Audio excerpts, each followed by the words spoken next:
Smoky Hills Public Television is made possible in part by an underwriting grant from Rural Telephone and Nextech. Providing the region with telephone, internet, cable television, and wireless phone solutions, Rural Telephone and Nextech proudly support public broadcasting and all ventures dedicated to improving Kansas communities.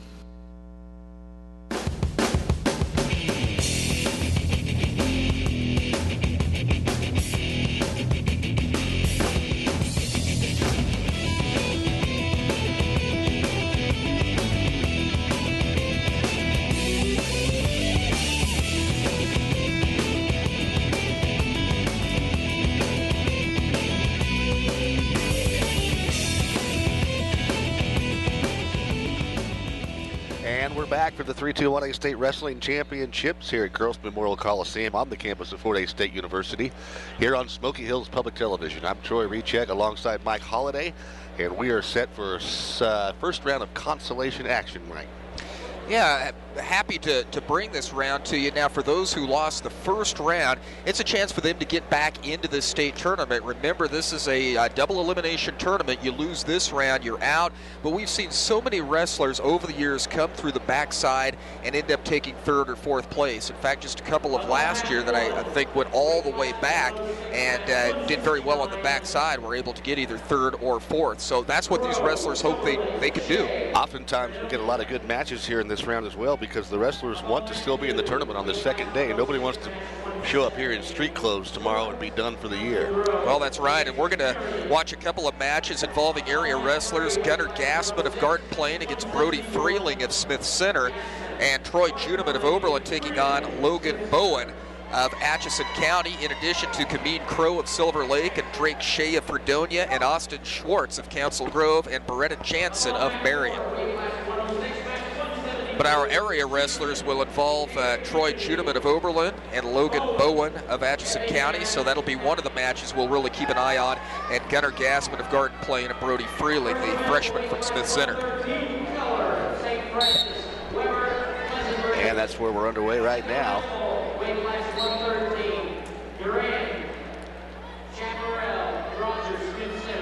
I believe right now on the top half of your screen we've got Crow of Silver Lake and Shea of Fredonia. Crow with a quick takedown. Crow was a regional champion that got upset here in the first round by Ninky of Ellsworth at 106 pounds. That's why he is on the backside of the bracket already. And one of the wrestlers that we'll watch, Brody Freeling of Smith Center, who actually defeated Ninky last week for third place in regionals, is just kind of where you fall in the bracket. Freeling had Trey Franska of Chase County in the first round and was pinned in the third period of that match. It was actually a pretty good match up until that point. And Ninky upsets Kameen Crow of Silver Lake.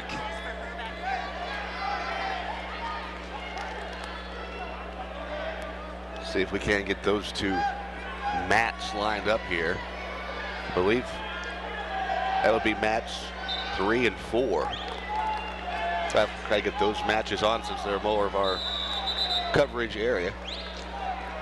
And it is a 2-0 lead for Freeling of Smith Center over Gassman of Garden Plain, and no score between Juneman of Oberlin and Bowen of Atchison County. A couple more near fall there for Freeling of Smith Center. He now leads 4-0 as the first period comes to an end. Now keep in mind, here on the backside of the bracket, first periods are only 1 minute, and then second and third periods are 2 apiece rather than 2, 2, and 2. So got to get your takedown quick if you're on the backside. Yep, only a minute to work with. Freeling leading 4-0. That match on the bottom of your screen. Top of your screen, Juneman of Oberlin trailing Bowen of Atchison County, and that is now 4-0. So a takedown by Bowen and 2 near fall points. That's your 4-0 margin. Here comes Freeling of Smith Center with a half Nelson, trying to put up some more predicament points for himself, leading 4-0 and possibly get a fall here in the second period. He's getting near fall.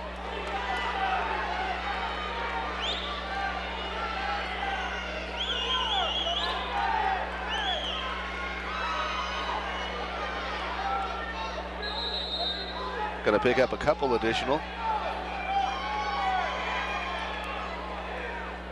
Just can't seem to keep him past that 45-degree angle for the 5 count, where he can get 3. He's headed 2 and over and 2 and over and 2 and over, but thus far only 2 near fall back points. Still increases his lead 6-0 now for Freeling of Smith Center over Gassman of Garden Plain. That again on the bottom half of your screen.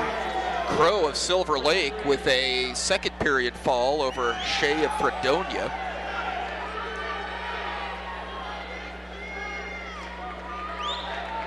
So Crow will take on Colton Stalford of Caney Valley first round tomorrow morning. And Juneman trailing 6-0. It'll be at least 9-0 though if he doesn't give up the pin here. And he does. So Juneman of Oberlin is out of the tournament. Logan Bowen of Atchison County with the fall. And he moves on to take on McCrae Mickelbrink of Atwood tomorrow morning. Got another area wrestler, Casey Keller of St. Francis and Tony Weber of Pleasant Ridge. And that match underway.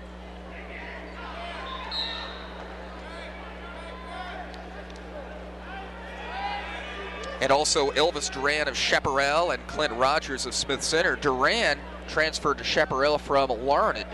He's wrestled in the state tournament in the past, but is representing Chaparral here this year. Clint Rogers, a 4th place finisher last year, loses his first round matchup. It'll probably be a pretty good match at 113. No score in the Casey Keller of St. Francis, Tony Weber of Pleasant Ridge match. On the top of your screen, St. Francis wearing their traditional green and yellow. Freiling of Smith Center working on a fall there on the bottom half of your screen. He's leading 11-0 already in this match over Gassman of Garden Plain. Well, he's had Gassman on his back throughout most of this match.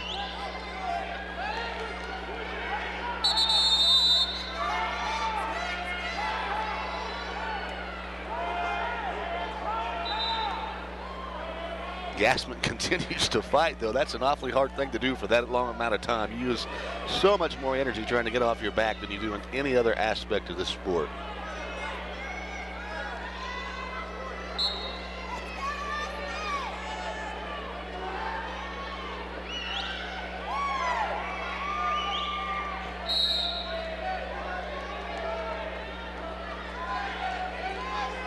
Backing up to get more chest to chest is Freiling. He just can't seem to get Gassman down for the pin. Gassman fighting very hard with 36 seconds remaining here in the 3rd period.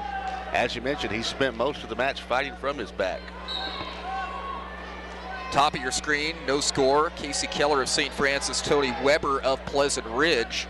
Keller losing to Joey DeFore of Dexter by first period fall in the first round. And picking up more near fall is going to at least make this a technical fall. So an additional team point for the Redmen.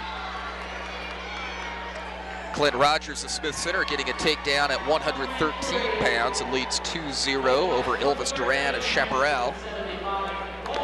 So that is a final, an extra half a team point, I believe that is for Smith Center. As Freiling advances in the backside of the bracket to take on Hoffman of St. Francis tomorrow morning. That'll be a good match. A couple of area wrestlers getting together tomorrow morning. We're also showing there on the bottom of your screen another Smith Center wrestler, Clint Rogers of Smith Center. Kind of a surprise he lost in the first round, but he's winning now 2-0 over Duran of Chaparral, getting some back points, so should have a 4 if not 5 point lead. Gives up a reversal, and it will be 5-2. And we also see Keller of St. Francis on the top of your screen. He is trailing Tony Weber of Pleasant Ridge. 2-0 that score as we start the 3rd period. So a close one there.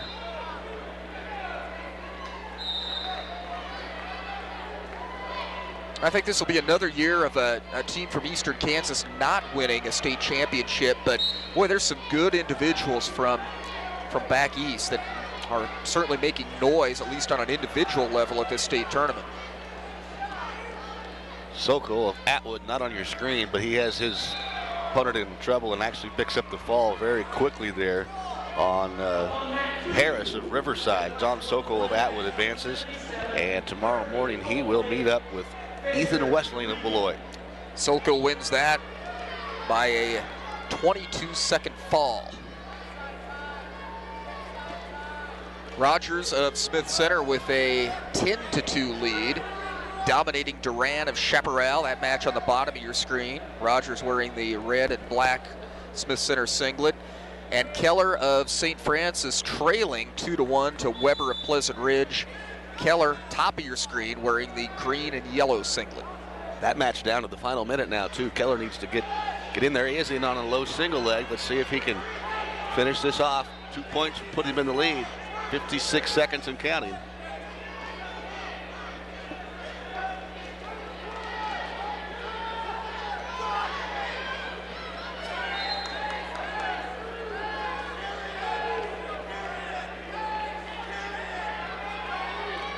Pretty close to a defensive takedown for Weber. Yep, and he does pick it up.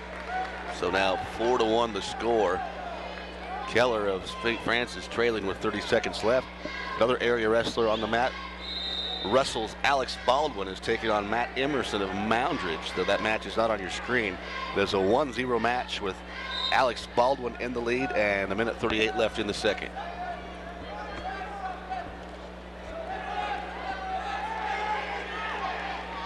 Rogers with a 10-2 lead.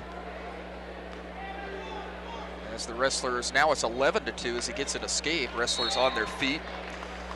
Rogers losing his first round match to Randall Thomas of Rock Creek by fall. There's a takedown for Alex Baldwin of Russell.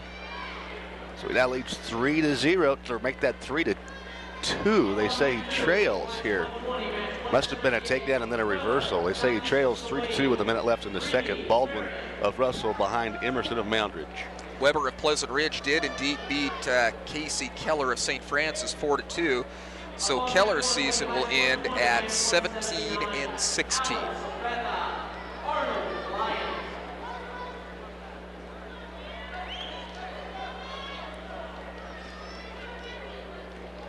Taylor Murphy of Oakley at 120 pounds against Keegan Fisher of Eureka.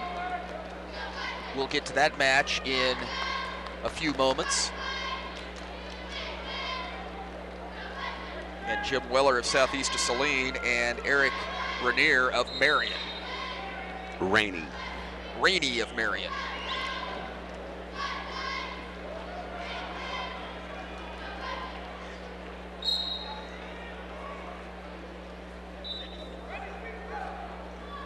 So time winding down on the bottom half of your screen. That is Clint Rogers of the Smith Center Edmond with a fairly comfortable 13-3 lead over Elvis Duran of Chaparral.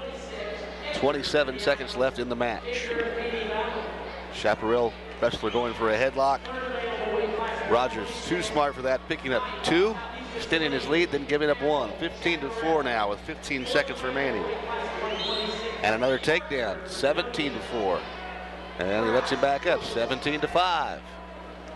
Working, trying to get from that major decision to the technical fall, but I don't believe he's going to have time, and he won't. It will expire with the final score being 17-5. Rogers over Duran. Rogers will take on Hagen Schaefer of Silver Lake. First round tomorrow, if Hagen Schaefer is able to continue. That's the wrestler from Silver Lake that appeared to have broken his collarbone that last match.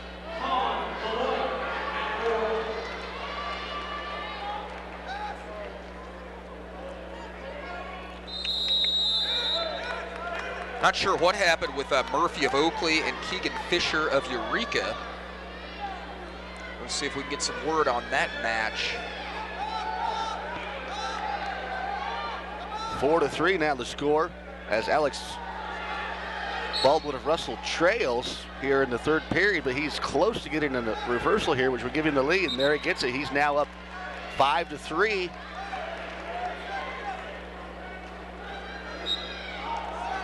Five to 4 rather. And Rainey of Marion with a 2-0 advantage over Weller of Southeast of Saline on the bottom of your screen. Now a reversal awarded there on the top half, and so it's back to 6-5. Baldwin of Russell trailing Emerson of Moundridge. 40 seconds left, third period. Needs to get an escape here to tie it up. And he gets it right there. He decided to go for the 2 for the lead instead of just the 1, but it went off the mat. 6-6, 30 seconds remaining. Could we see our second overtime of the tournament?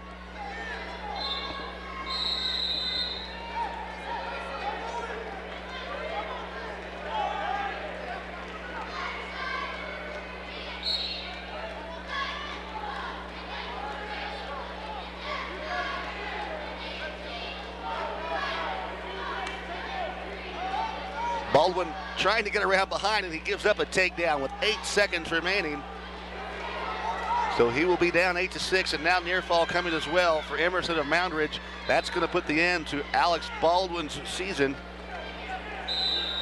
So the sophomore from Russell will go home after this evening. Emerson of Moundridge will advance, and we'll be back after this on Smoky Hills Public Television. Back with more first-round consolation action from the 3-2-1A State Wrestling Championships 2012 edition. Troy Recheck, Mike Holliday, and we did get an update while we were gone. For those of you Oakley Plainsman fans out there, we did not get a score, but Taylor Murphy, your freshman, has advanced and will still be alive tomorrow. He'll be taking on Mark Rice of Rock Creek in the first-round matches tomorrow. So what matches are going on your screen now? Well, Alex Kahn of Beloit on the bottom of your screen with a deep head inside single leg, already leading 3-2 against Aaron Juby of Flint Hills. 22 seconds left in the second period of that one. And then we have Weller of Southeast of Saline and Rainey of Marion. That match coming to a close, just about 30 seconds left, and it's a 13-7 lead for Weller of Southeast.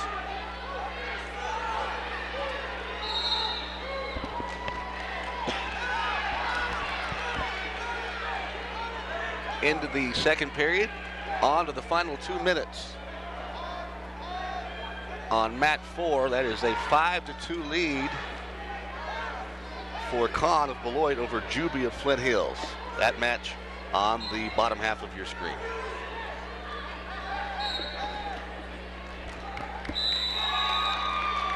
It's a final 15-7. Weller of Southeast of Saline over Rainey of Marion. And Weller advances to take on Austin Avalar of Goodland. First round tomorrow morning. So all the winners of this round getting themselves right back into the tournament.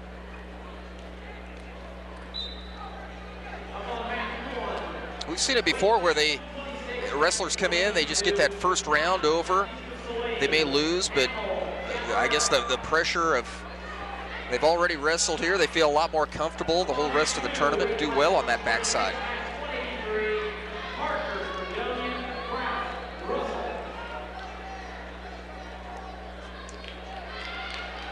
There you see on the top of your screen, that is at 126 pounds, Eckert of Minneapolis and Kinder of Katy Valley, and the Katy Valley wrestler gets the second period fall.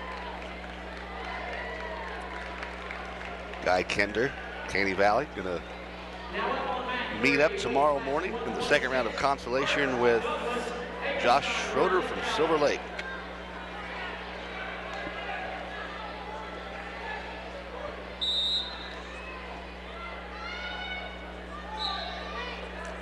Ryan Krause of Russell taking on Riley Parker of Fredonia.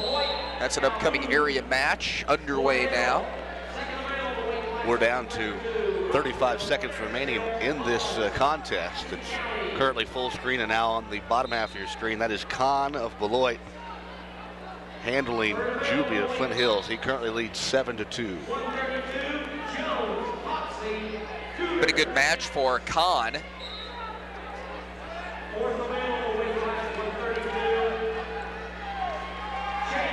Another Beloit wrestler, Tyler Watts, upcoming at 132 against Cody Calhoun of Mar Hill. That's a few matches away. Now 9-2, bottom half of your screen. Kahn going to advance and survive to the second day of the tournament, where he will take on Blake Graham of Pleasant Ridge.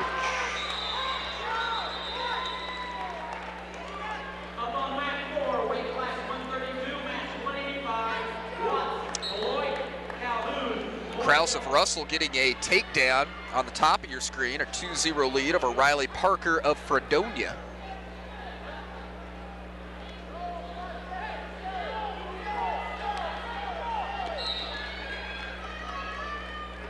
Also got Drew Jones of Hoxie coming up against Isaac Cooter of Minneapolis. It'll be next available, Matt. Is that Chaparral or is that a Norton wrestler down there? I believe that is Chaparral. Yes, Tori Hamil taking on Corey Knight of Southeast of Saline. That match not on your screen. Yes, it is. That's the bottom half of your screen right now. So once again in this consolation round, 4 mats going on. And we'll try to keep up with the area wrestlers the best we can.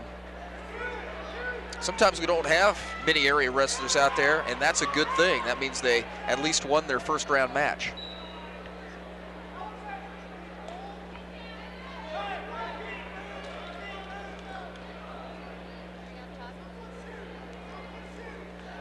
Now on the top half of your screen, it is Cordell Birch of Douglas in the bottom position. He's taking on Sawyer Hovenstein of Riley County. And Douglas wrestler Birch with the 2-0 lead. Now a reversal, 4-0, and near fall coming as he hit that Granby.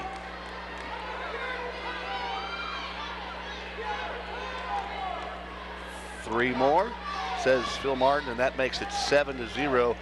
1:35 remaining second period. Birch of Douglas over Havenstein of Riley County. That's again your, well, it was on your screen. We've moved. We got that blood cleaned up and we were ready to move the screen back. How about Riley County qualifying 4 wrestlers for state?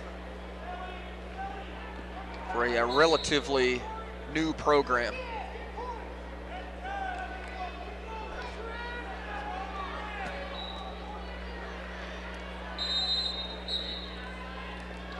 Boy, good athletes have come out of Riley County. They've had some great basketball and football programs over the years. Of course, cross country's been pretty prevalent there too. So it would only figure that they'd have some success in wrestling.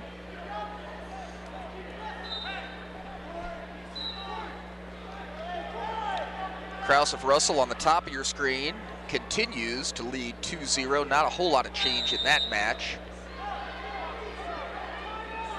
And 11-5 in match 182. That's Knight of Southeast of Saline leading Hamill of Chaparral.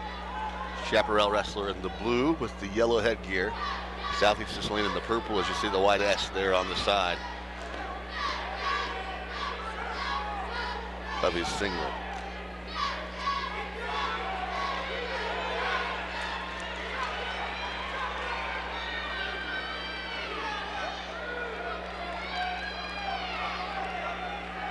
Boy, a lot of action there on that middle mat. It's not on your screen right now, but that Douglas and Riley County wrestlers match has been furious.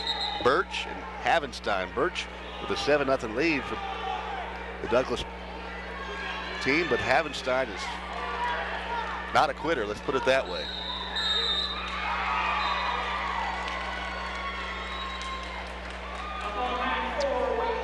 Tyler Watts of Beloit just pinned Cody Calhoun of Mar Hill in the second to advance. And he will meet up with Casey Biddle of Burden Central tomorrow morning. Be a tough matchup as Biddle losing to Mulligan of Scott City.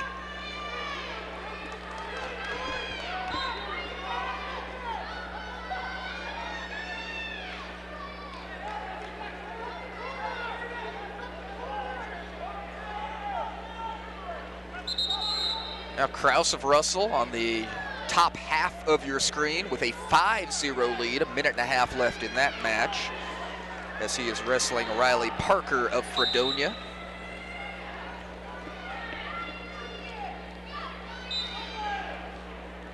And the Knight match with Hamill, Knight of Southeast of Saline, Hamill of Chaparral, kind of winding down. It's 11-5 Knight.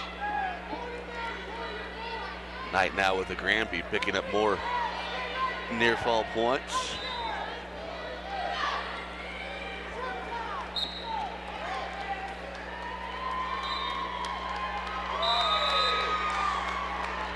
We'll keep it on mat 1 as it looks like Drew Jones of Hoxie against Isaac Cooter of Minneapolis.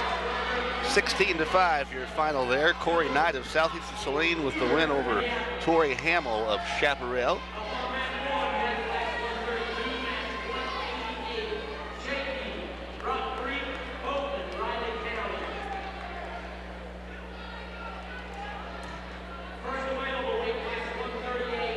So we'll see if Drew Jones can get back into this tournament.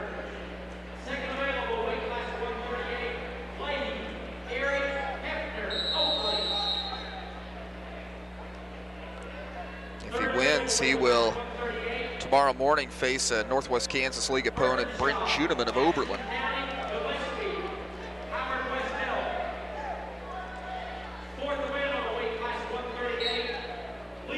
And they're going to be on mat 2, actually, rather than mat 1, it looks like.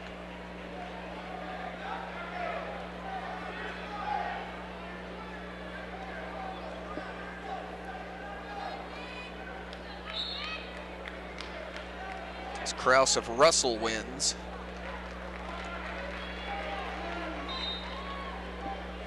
We're going to try to get that here on the top of your screen. Drew Jones taking on Isaac Cooter of Minneapolis.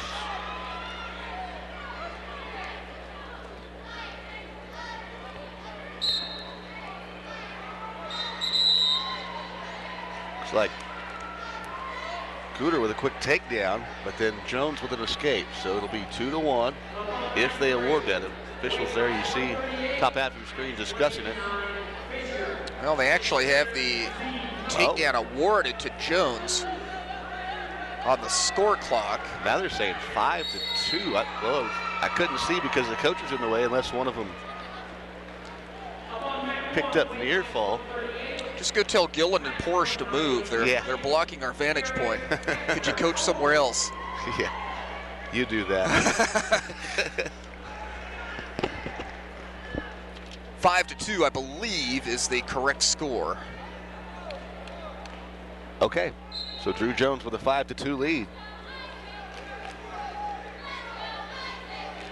One of those cases where I should have been watching my screen instead of trying to watch through the coaches, and I would have seen better what was going on. Yeah, I don't know that the match was up yet, so that might not have done you a whole lot of good. But at any rate, it's the Hoxie senior with the lead, 5-2. And the bottom of your screen, match 186. That's our first match. There's another takedown and a couple of near fall, I believe. Yep, going to go ahead and get him 2 on the back for Drew Jones of Hoxie. Off to a great start here in this first period. We were talking about you only having a minute to get a takedown. Jones leads 9-2 at the end of the minute. Yeah, that's a lot of points scored in that first period. So Jones coming out looking nice and aggressive. Shockey of Rock Creek and Boatman of Riley County looks like on the bottom of your screen, and that's a 4-0 lead, I think, for the Rock Creek wrestler. Another reversal for Jones, 11-2, 144 remaining second period. It looks like he's going for an inside, or rather a... And my apologies, on the bottom of your screen, that's actually Rockwell of Marysville and Hollins of Atchison County, and a 4-0 lead for Hollins of Atchison County.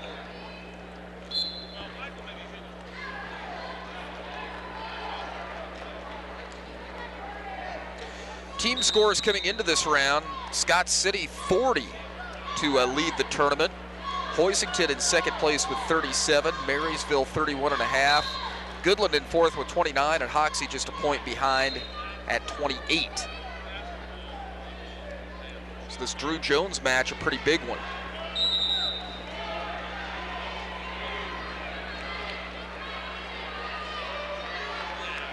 And he's setting at major decision points right now, but he'd sure like to get the technical fall or the fall for some additional team points for the Indians.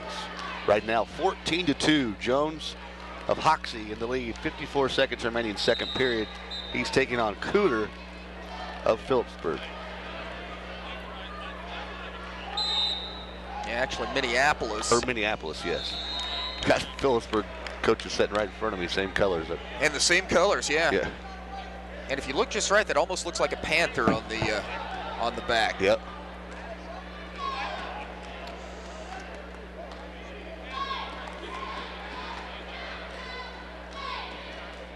Phillipsburg wrestler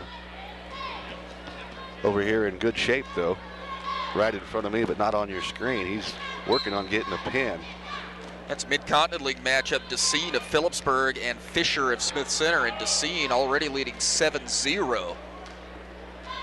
And close to getting a fall on Zach Fisher.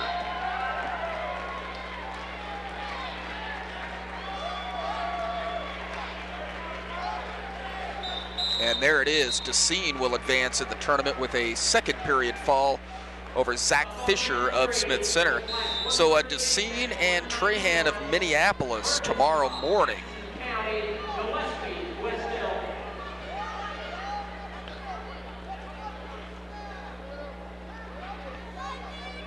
(16-3) your score. Top half of your screen. 15 seconds remaining here in the second period. Jones of Hoxie in control.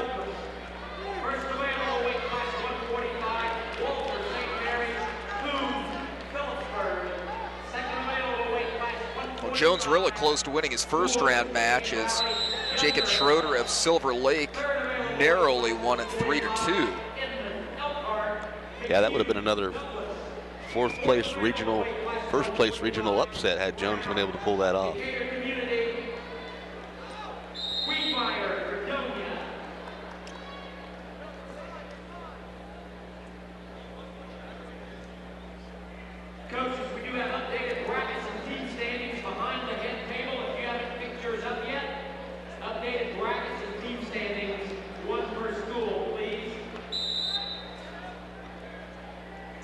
Match 190, Levi Hefner of Oakley and Ryan Leahy of Erie, and it's an 8-5 lead for Hefner.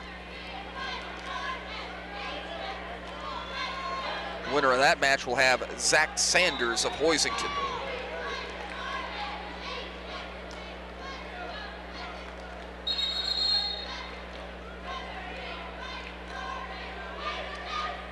Jones close to getting a takedown on the top of your screen there for the Hoxie Indians. Not quite. If he does get a takedown, he will win the match by technical fall. That's when you want to try to take them directly to their back, and then you can still pick up the extra half a point for the fall. But doesn't get him to his back, but does get the technical fall. Extra point and a half team score-wise for the Indians. 18-3 the final.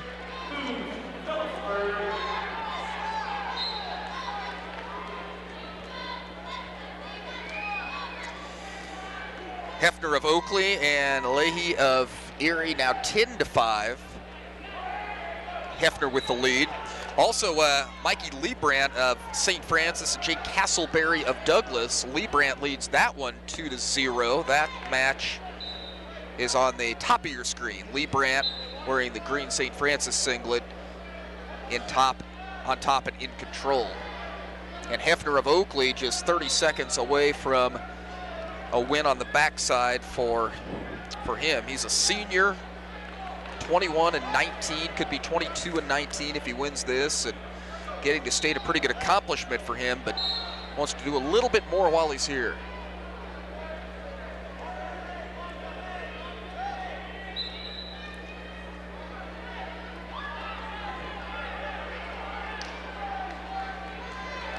And the final's going to be 14-7, Hefner. And there's a fall for Trey Gillespie of Howard West Elk. He pinned Birkinshaw of Atchison County in the first round of Consolation. And Mikey Leibrandt of St. Francis with a 2-1 lead against Castleberry of Douglas. We've also got Darren Walter of St. Mary's and Ross Coombs of Phillipsburg. That's match 193. Coombs with a 5-0 lead in that contest. Really getting to switching brackets quickly here. Got matches going on different weights. Kind of hard to keep up. Yeah, at times we have matches going on in three different weight classes.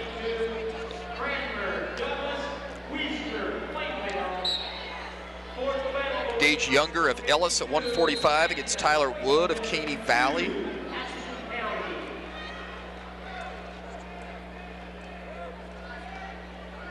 And Younger gets the takedown in that one. All right, the match is on your screen. It is Castleberry taking the lead on Lee Brandt now 3-2 as time winds down in the second. That match on the top of your screen. And on the bottom of your screen is Ross Coombs of Phillipsburg and Darren Walter of St. Mary's. Coombs with the takedown and now a 10-0 lead, or a reversal rather, in it. Yeah, that's been a match dominated by Coombs. He had a tough first round draw, did Coombs, as he had Chance Damel of Hoisington and lost that one 6-2, but I think a pretty good chance to really win some matches here on the backside for Phillipsburg. And it's going to be a technical fall win for Coombs, or pretty close to a 13-0 now. Here he comes running a half.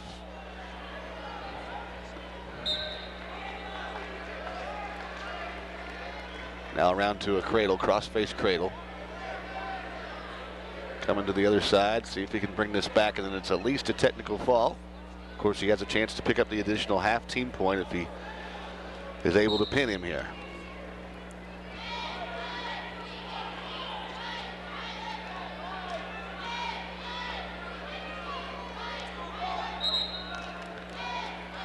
Technical fall for Ross Coombs of Phillipsburg. So Ross will advance in this tournament. We'll see his cousin Dylan Coombs here at 220 pounds a little bit later on. And Lee Brandt of St. Francis needs to really get it going. He trails by 1 with 55 seconds left. Giving up some back points is Lee Brandt.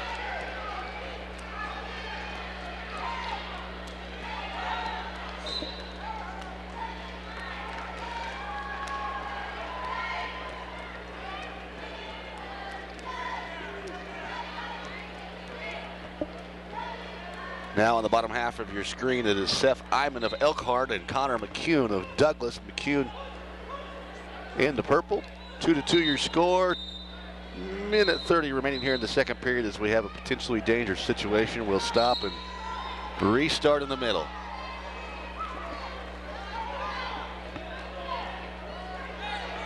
Now a 6-2 lead for Castleberry of Douglas over Lee Brandt of St. Francis. 30 seconds left.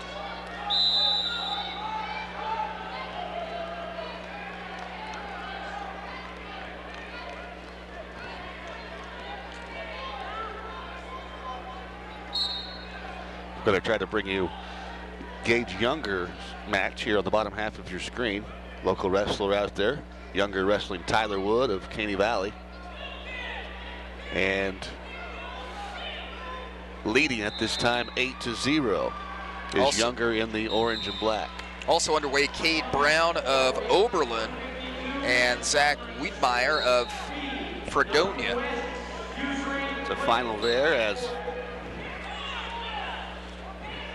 Lee Brandt of St. Francis falls to Castleberry of Douglas, and his season is over. Castleberry advances to take on Sam Wilson of Rock Creek tomorrow morning.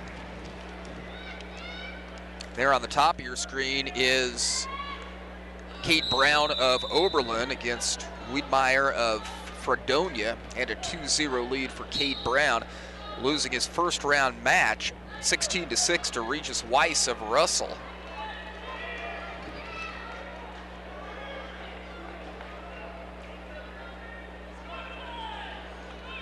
Gets you to the conclusion here of Gage Younger's match. We'll have to squeeze in a break. Again, that's on the bottom half of your screen. Ellis wrestler leading 12-0 now with 1:27 remaining in the match. And looking to pick up 3 near fall here, which would be a technical fall if he's not able to get the pin. Hard to believe we have Younger on the bottom of your screen, Brown from Oberlin in the top. These two were in the regional finals last week in Lakin and both losing their first round matches today. We're going to have to take a break now that Younger has wrapped up his win. We'll be back after this on Smoky Hills Public Television. And 3-2-1A State Wrestling first round consolation coverage continues from Gross Memorial Coliseum here on Smoky Hills Public Television. Mike Holliday, Troy Rechek. A quick update for those of you that are Oberlin Red Devil fans. While we were at break, Cade Brown did pick up the pin and advance here in the backside. He will be taking on Zach Dewey of Chaparral in the second round consolation tomorrow morning. Dewey, a regional champion. Brown was second, I believe. Brown won it as well, so you have regional champions meeting up in the second consolation round, that consolation cross-bracketing round. Also just saw Connor McEwen of Douglas winning 7-4 over Seth Iman of Elkhart. So Iman's season is over. And we're at 152 pounds now. Dylan Wiesner of Plainville. His opponent is Jesse Cranmer of Douglas. That would be on the top half of your screen. And Wiesner leading that one 3-0.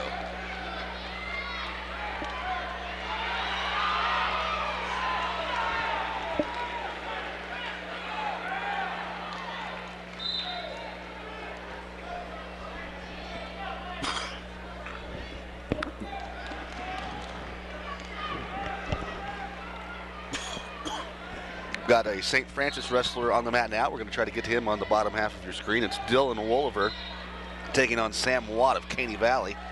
It's at 152 pounds.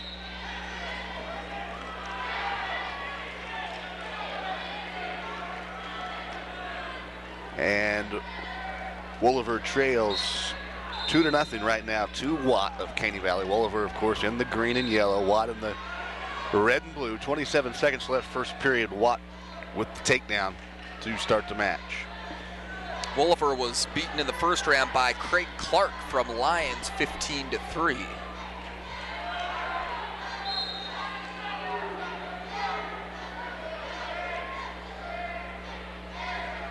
And on the top of your screen, Wiesner of Plainville leading Cranmer of Douglas by a count of 3-0 with 19 seconds left in the second period.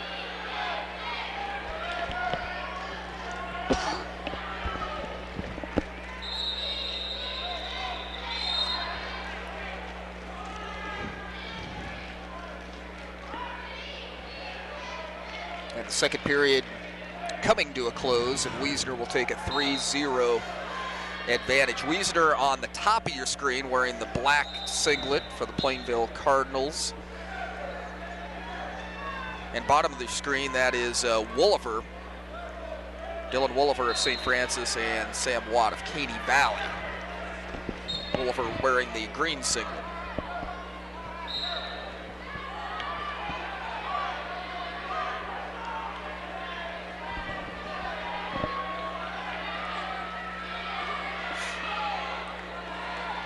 Got a Hoisington wrestler out there now too that's in pretty good condition, leading 7-2. That would be Matt Manka of Hoisington taking on Lane Chu of Atchison County. Again, the Hoisington wrestler leading 7-2. That match not on your screen. Coming up, Cole Renner of Norton and Garrett Lott of Minneapolis, and Stephen Yerke Dybel of Hoxie, and Dylan Walker of Russell.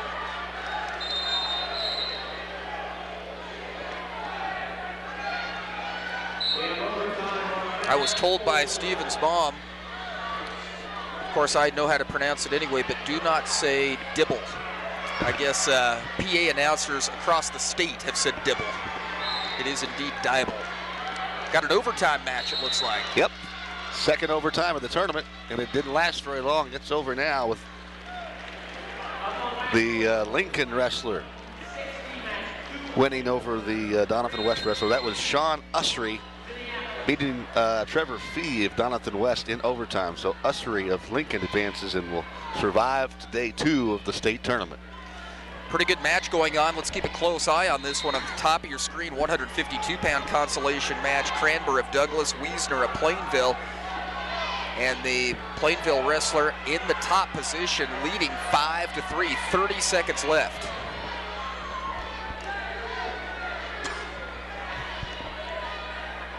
Now 20.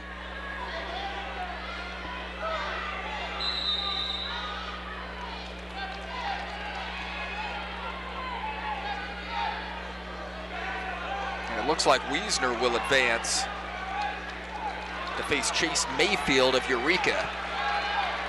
5-3 your final. Trouble for your St. Francis Indian wrestler, Dylan Wolliver, in a pretty tight predicament in a cradle there, and he is pinned by Sam Watt of Caney Valley, and Dylan Wolliver's season has come to an end. Another good performance from Caney Valley. They led this tournament after 1 round. They are actually in 9th place now with 20 points coming into this round.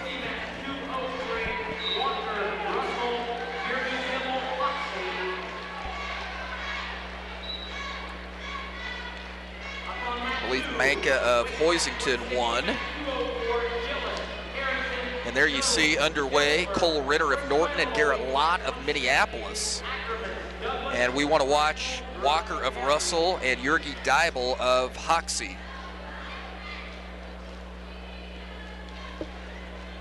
First available, second available, weight class 170. Wow, Omega. Did you catch, did Wiesner of Plainville wind up winning down there? That was a... He did, 5-3. So Wiesner of Plainville advances. He'll take on Chase Mayfield of Eureka tomorrow morning.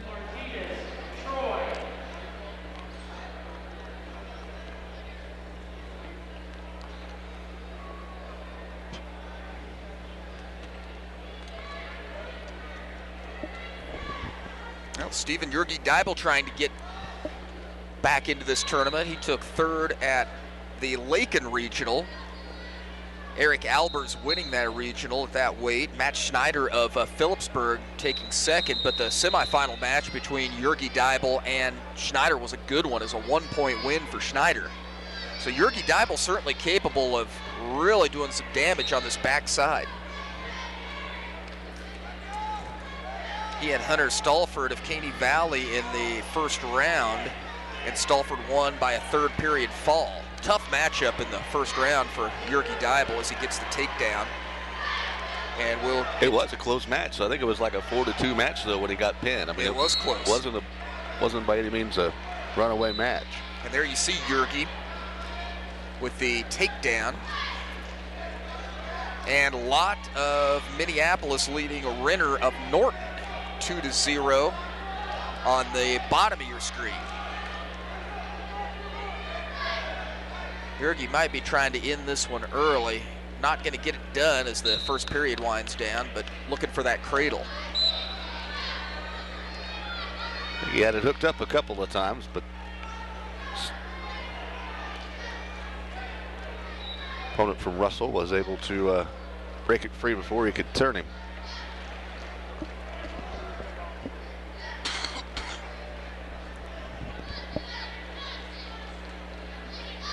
Walker, 4th at regionals last week. He was pinned by Derek Tyler of St. Mary's in the first round. So you've got Tyler and Jurgi Deibel in the tournament. That's tough.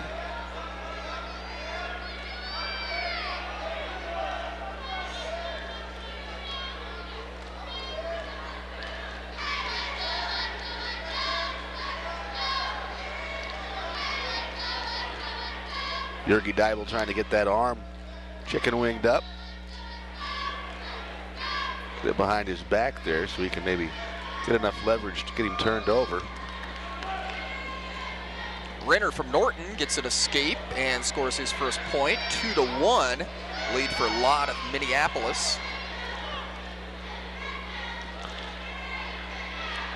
Now we're going to get some near fall here for Jurgi Deibel, it appears.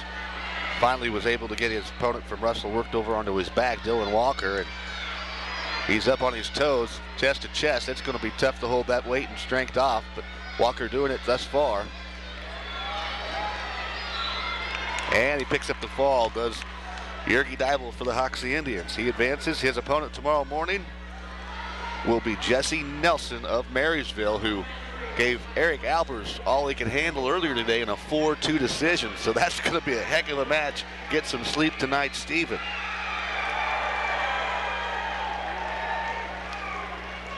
Yeah, right away he'll have a tough opponent. 6-2 Renner of Norton, now leading a lot of Minneapolis. Bottom of your screen. And the top of your screen, looks like we have a Harrington wrestler.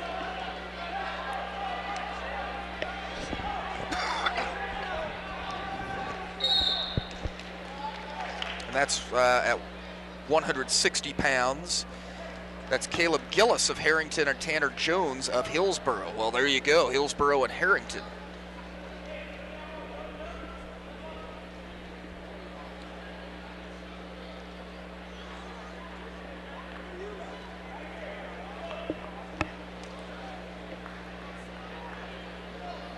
Got a Smith Center wrestler coming up. That's Lewis Frazier at 170 against Dalton Blow from Onega.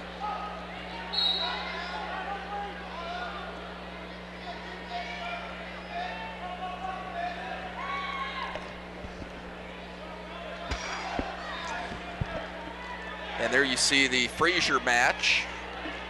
Lewis Frazier of Smith Center, and his first round loss was to Jason Burkert of Oakley by fall. And Renner of Norton with a 6-2 lead. That match now on the top of your screen. That match in the final period. Minute 56 remaining. How about Renner in this match? 6 unanswered. And an escape for Lott. Minneapolis making it 6-3. Looks like somebody might have lost a contact. 4-0, Frazier of Smith Center leading Blow of Onega. Winner gets Trevor Sutton of Rock Creek, 170 pounds.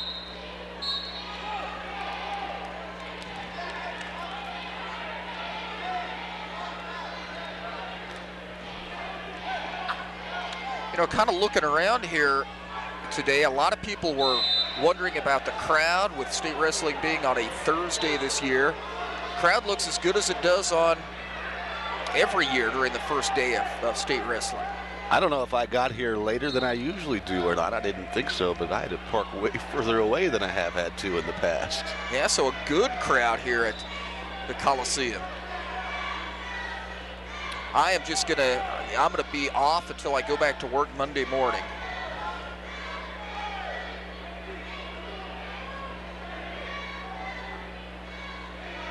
Six to 3 now, Renner leading Lott, make it 8-3 as the Norton wrestler gets the takedown.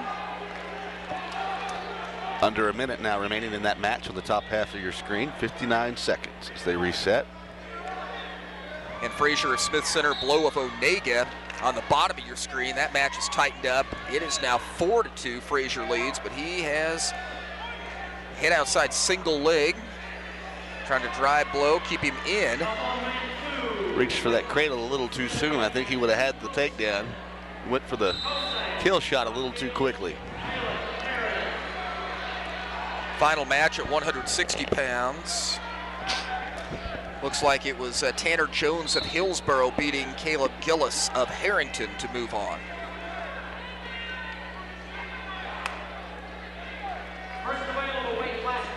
And Renner of Norton leading now 10-4. That match on the top of your screen. 10-5 now, 15 seconds and counting. It looks like Renner's probably got that one in hand.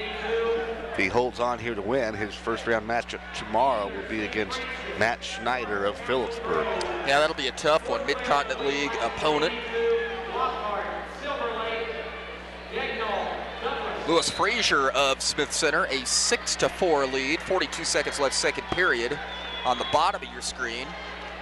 And underway at the top of your screen, match 205. That is Ackerman of Douglas and Brazel of Riley County. And it's a 4-3 lead for the Riley County wrestler.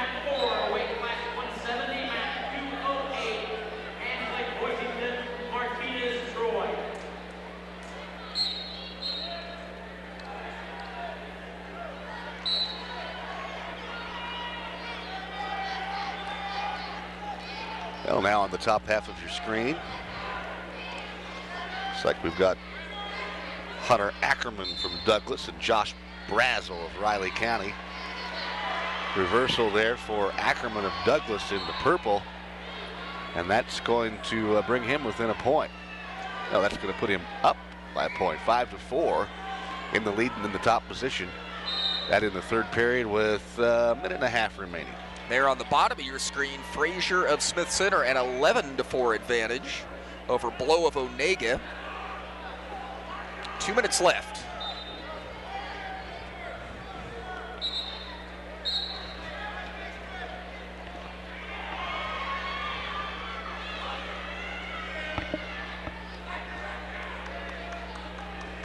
And Frazier now with a headlock. See if he can get the fall on Blow. Frazier, a senior, lost to Jason Berkran of Oakley. And it was a Blow losing to Derek Bayless of Caney Valley by a fall.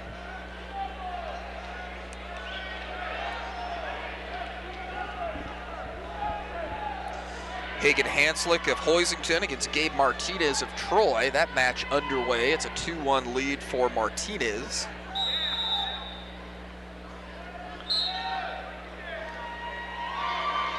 And Frazier wins 19-4 for Smith Center at 170 over Blow of Onega. Looks like the Douglas wrestler might have got himself in some trouble there. Hunter Ackerman, top half of your screen, but now he's able to come out of it. He was the aggressor, but wound up on his back. Now he flips it back around and picks up the pin. So Hunter Ackerman of Douglas will advance and survive.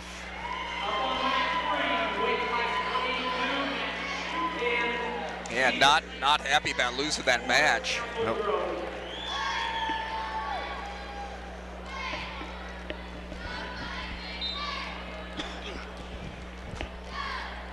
First available, weight class 182, Lockhart, Silver Lake, Daniel Douglas. Ginger of St. Francis against Ty Schwartz of Council Grove. Rutherford County, Plummer, Fredonia.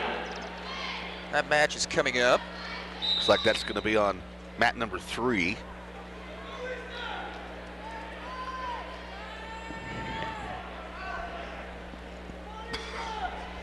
Get that on half of your split screen here as quickly as we can. So we'll watch the Hanslick and Martinez match. That is 2-2. And that match is on the top of your screen. Hoisington wrestler and the Troy wrestler. Locked up at 2 with a minute 16 left here in the second. Maybe the Martinez could get some points on the team board for Troy.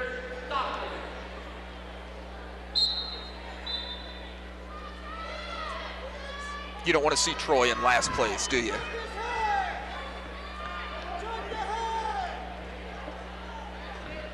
There we go, bottom half of your screen.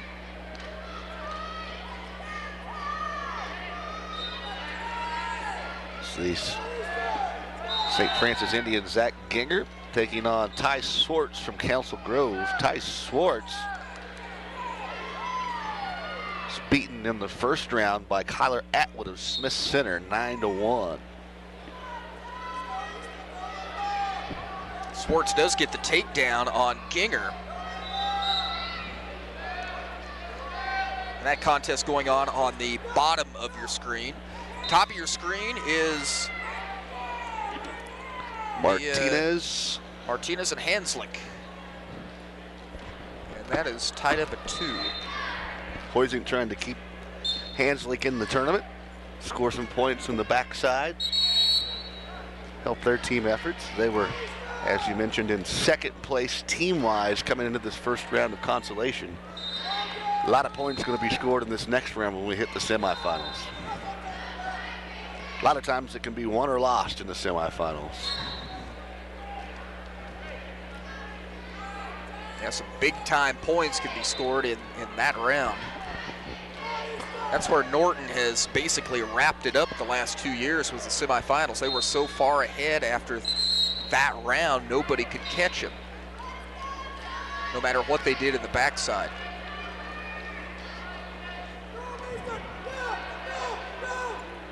And we're headed to the third period in the Hanslick and Martinez match. Hoisington wrestler Hanslick on the top of your screen wearing the red singlet. Meanwhile, Ginger of St. Francis on the bottom of your screen, he is trailing Swartz of Council Grove 2-0 in the second.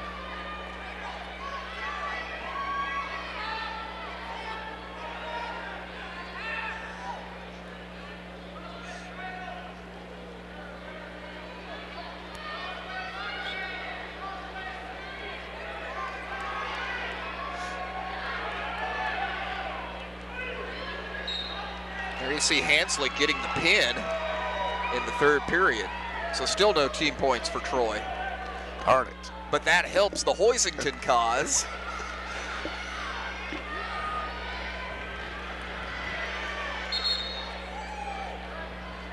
Ginger on his back, he trails 4-0. Wait, there's some discussion.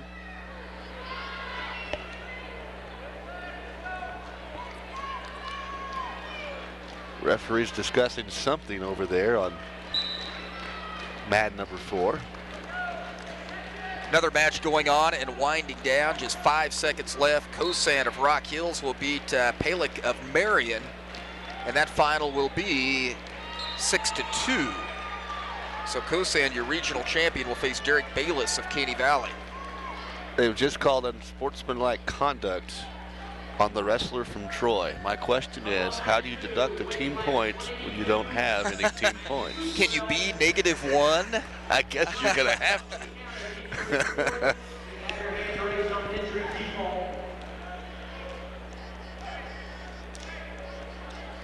Yeah, that's usually the protocol in an unsportsmanlike situation. They will deduct a team point.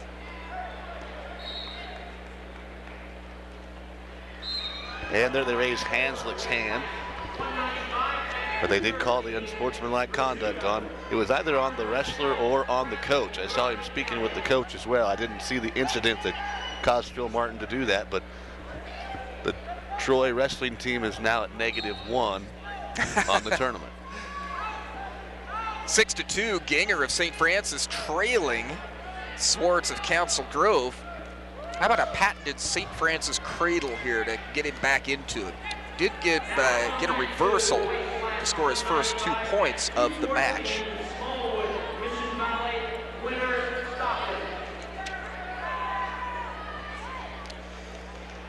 Javante Dyke of Republic County will win by a forfeit over Luke Plummer of Fredonia.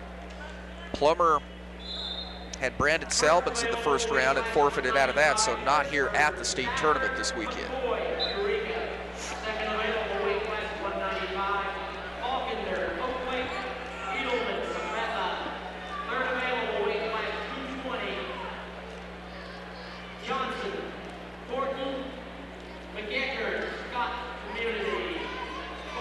About ready for Connor Winters of Stockton. His opponent, Cody Smallwood of Mission Valley.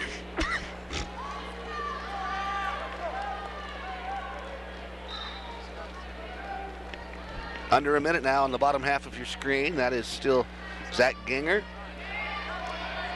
trailing 6-2. 45 seconds remaining here. Another case where we've got 3 different weights going at the same time. Ginger is on his back, gets up a reversal.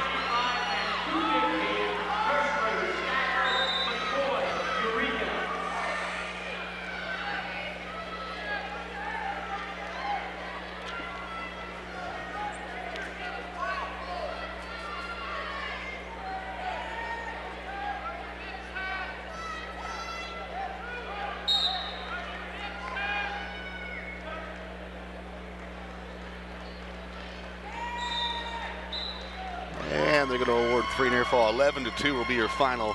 Ty Swartz of Council Grove over Zach Ginger of St. Francis. And Connor Winters of Stockton winning over Cody Smallwood of Mission Valley. So winners will stay alive in the tournament.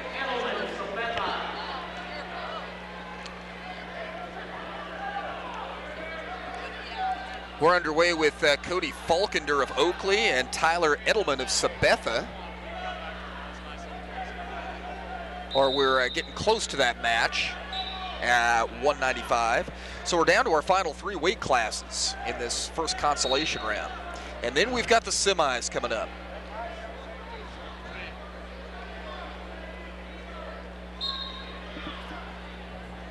In my opinion, the most exciting round in the tournament.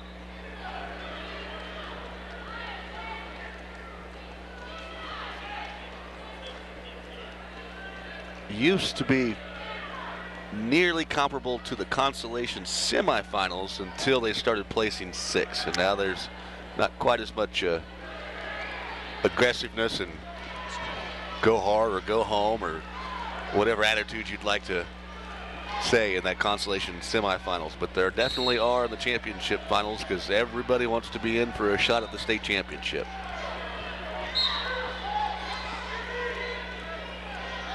Yeah, and I would agree with you there. That blood round at state was usually the most exciting round of wrestling, and I think placing the other 2, I like the idea of placing 6. It's taken a little bit away from the consolation semifinals.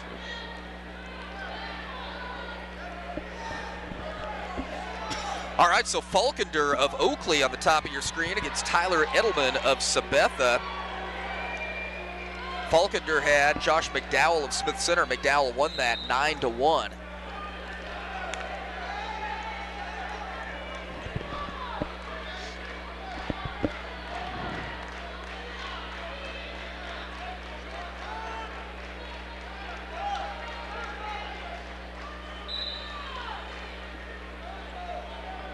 Also match 211 still going on, and it has just ended as the Silver Lake wrestler, it looks like, Lockhart 5-0 over the Douglas wrestler. No score at the end of the first period between Falkender of Oakley and Edelman of Sabetha. It'll be Falkender on top.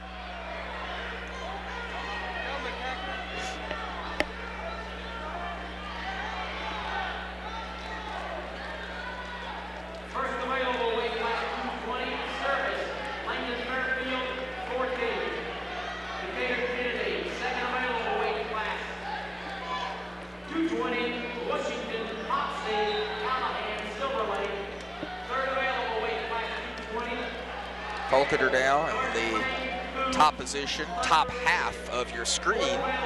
No score, but doing a fine job of riding here in this second period at 195.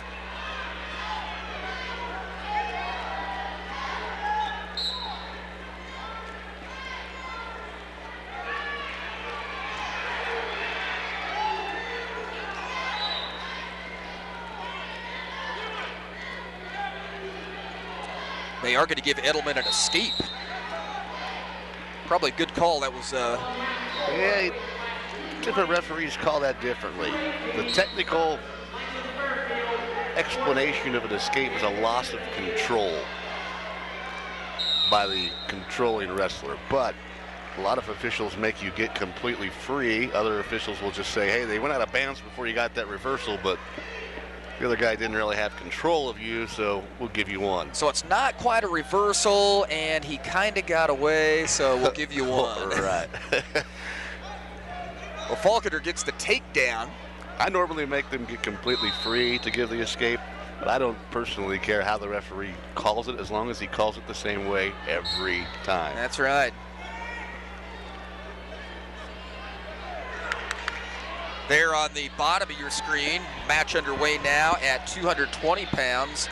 Michael McEachern of Scott City and Little Bear Johnson of Horton.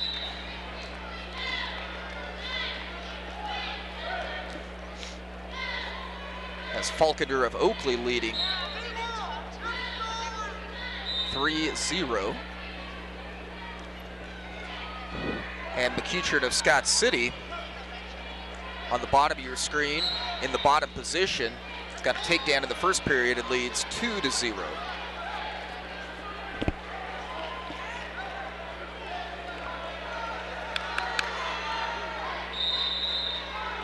Yeah, it's actually 2-1 as Falkender gave up the escape. They had it wrong on the score clock. But he got the takedown, so 2-1 Falkender of Oakley. Final period now underway. Of course, Falkender in the purple and in the bottom position. Believe that's a Scott City wrestler over there on. Yeah, that's McEachern with a 4-0 lead. We just saw Tate McCoy of Eureka beat Eric Hirschberger of Stafford. So then there were two weights other than this Falkender match. Well, Falkender leading now 3-1 with an escape pretty quickly into this third period. Nice ankle pick. Wow. Very nice by Edelman. The younger brother of Trevin Edelman, who is in the semifinals at 285 pounds and has looked great for Sabetha these first two rounds. Kane Washington of Hoxie, that match underway as well. We'll get to that at the conclusion of this Falkender match. Washington is battling Riley Callahan of Silver Lake. Now Falkender gets an escape and regains the lead 4-3.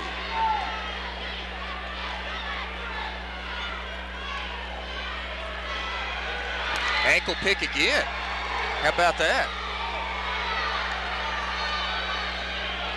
I love to see bigger guys using moves like that.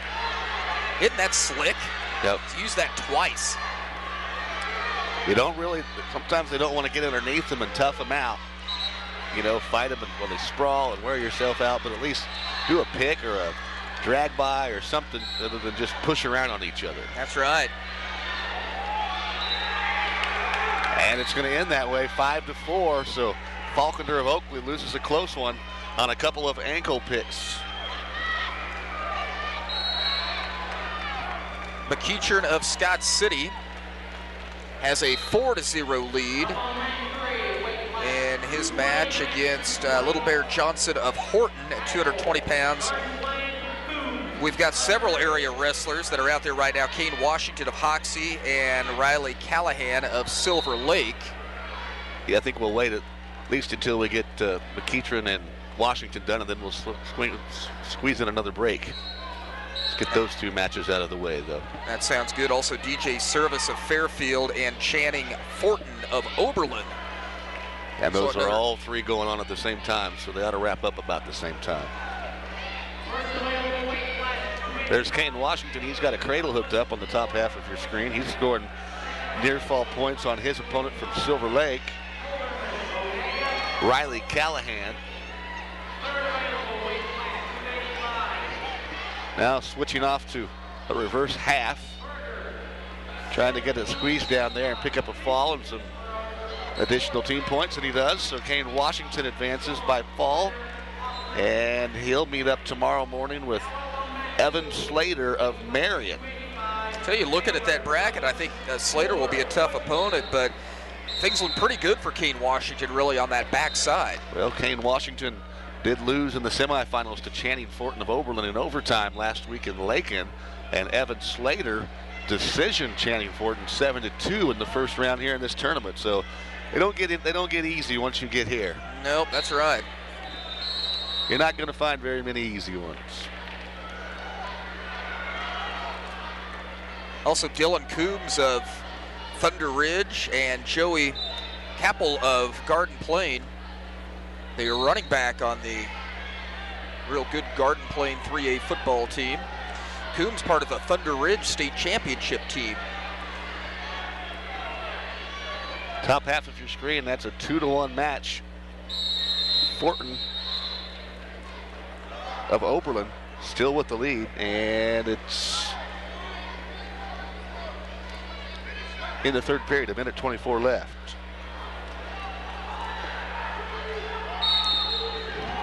Coombs was on his back momentarily. He gives up a takedown or 2 back points and a 4-0 first period lead. That match not on your screen. McEachern will, in all likelihood, win his match. And everybody stays alive for Scott City. 7 seconds left.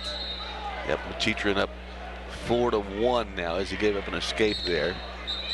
And with just a minute left, we'll try to get the end of Channing Fortin's match against DJ Service of Fairfield as well before we take a break here.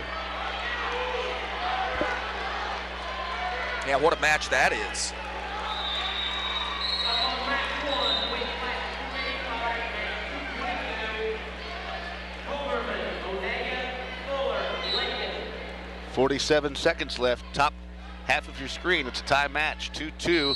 Fortin of Oberlin in the red and white. His Fairfield opponent in the red and black.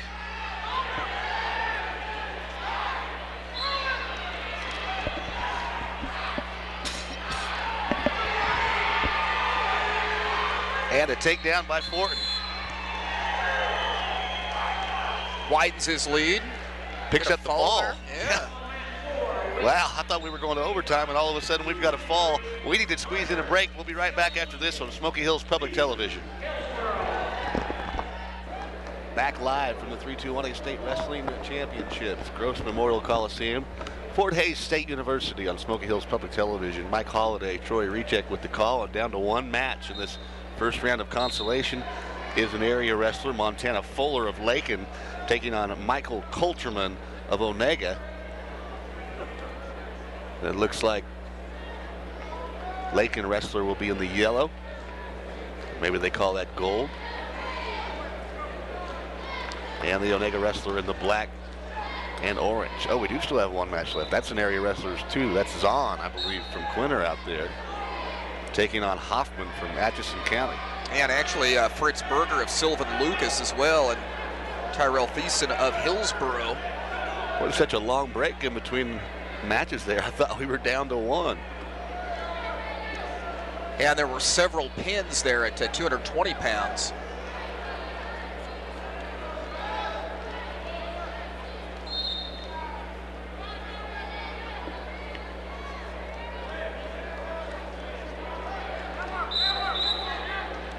See if we can't bring you the Quinter match here. Try to get that on the bottom half of your screen. Tyrell Theus, or rather Dustin Zahn of Quinter taking on Jared Hoffman of Atchison County. Quinter in a co-op plan with Trigo, wrestled for Trigo all year. Had a nice regional tournament, took fourth. Zahn with a takedown.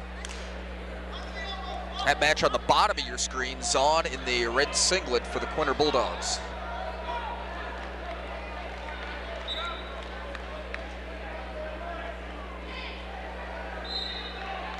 A lot of teams here this weekend I've noticed with Bulldogs as their mascot. Like Douglas, Rossville, Quinter. Seems like I saw another one. Marysville. Bulldogs and Tigers. There are a lot of Bulldogs. Yep. Good mascot for a wrestling team. Absolutely. When I was growing up, that was our kids wrestling mascot in Hoxie. Is that right? The Hoxie Bulldogs, long time ago. Now are they the Indians again? I think so. Yep. We wore blue and white signets back then.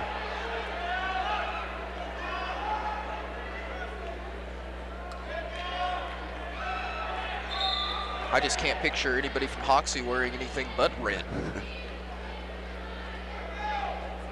2-0 your score, top half of your screen. That lead is for the Onega wrestler, Michael Coulterman. He's leading Montana Fuller from Lake in third period. Just getting set. That looks like blood time.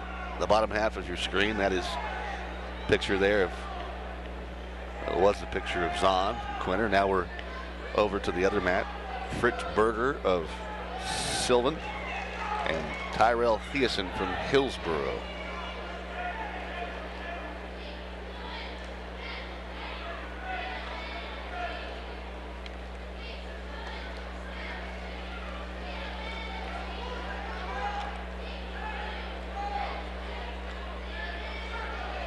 been 12 front-side matches at 285 pounds.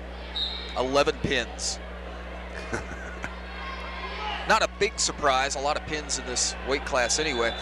Going to be tough in the semifinals, I think, to get pins, as Trevin Edelman of Sabetha takes on Clay Wilcox of Chaparral. That's going to be a really good match, I think. And then Luke Hayes of Scott City and Jacob English of Beloit, arguably the two best 285-pounders, will meet in the semis. There we're back to the Zahn and Hoffman match. Yeah, there's quite a disparity between the common heavyweight or 285-pound matches. They're usually either pins or they're 1-to-1 and go into overtime. Yeah. Now you'll see probably several of those if you stick around for college wrestling, the qualifying tournament this weekend. Almost all of the college matches are that way. And then somebody wins it in triple overtime.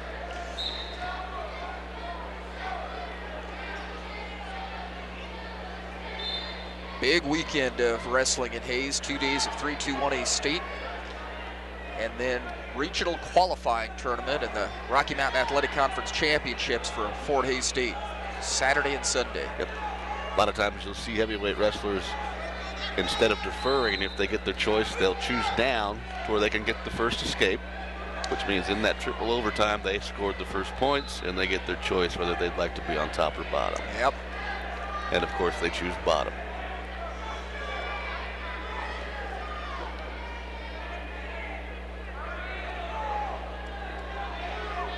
About all the excellent 3-2-1A heavyweights over the years, everybody from Jeff Boyle to Dwayne Zlatnik, Andrew Euban, Dylan Salmons for Hoxie was a 2-time state champion. Just so many great heavyweights in this class. I'd put them up against any other class in Kansas as far as quality.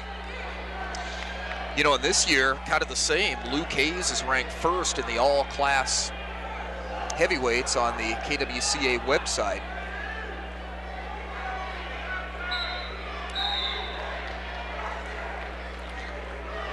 It's like Lakin wrestler was able to come back and win that 2-1 your final. Michael Coulter, rather Montana Fuller of Lakin, picking up a win. I missed what he did there, but he'll be going to the scorer's table, and he'll still be in the tournament tomorrow morning. Montana Fuller of Lakin will meet up with Cody Cooper of Rossville tomorrow.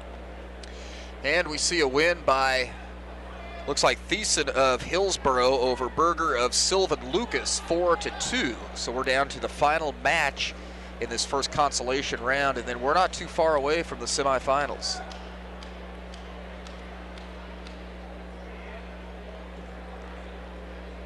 And we're thinking the semifinals will start pretty soon. So we'll see if Zahn can hold on and win this.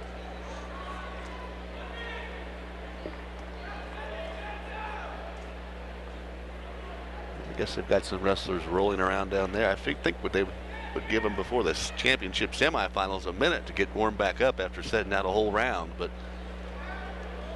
we'll see. Perhaps we will be going directly into it.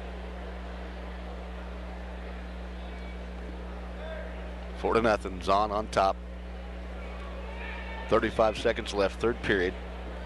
285 pounds. This is the first round of consolation and the final match in this round.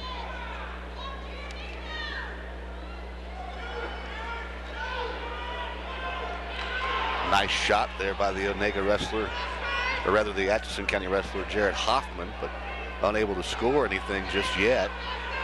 It's going to be a little too late, I think, anyway, with 10 seconds and counting now. Nearly potentially dangerous. Now, Zahn able to get his ankle nearly free, and time expires. It'll be a 4-0 win for Dustin Zahn of Quinter. Just in case we come directly back with the semis, we got to get a break in here on Smoky Hills Public Television. Thank you. Can I help you today? No thanks. I'm just looking. Oh, this is cute.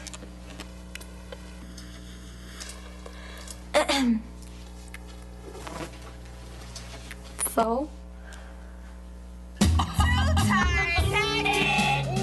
You wouldn't do it there. So don't do it here. Sportsmanship. It's up to you. Like they're the fashion police.